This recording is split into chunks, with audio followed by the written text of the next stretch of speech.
Hello, on the screen is a summary of what I will go over in this video. Make sure to watch to the end so you don't miss anything.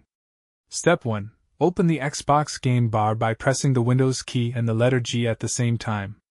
This built-in tool works great for screen recording on Windows and you don't need to download anything extra.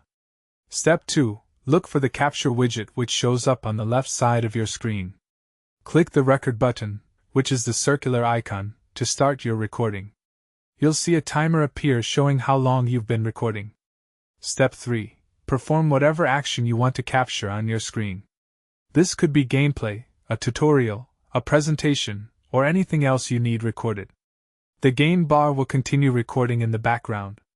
Step 4. Stop the recording by clicking the stop button in the capture widget.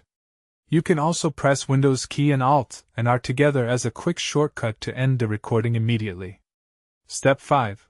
Find your recorded video in the Captures folder, which is usually located in your videos directory under a folder called Captures. From there you can edit it, share it, or upload it wherever you need. The whole process is straightforward and free, making it perfect for anyone wanting to record their screen on Windows.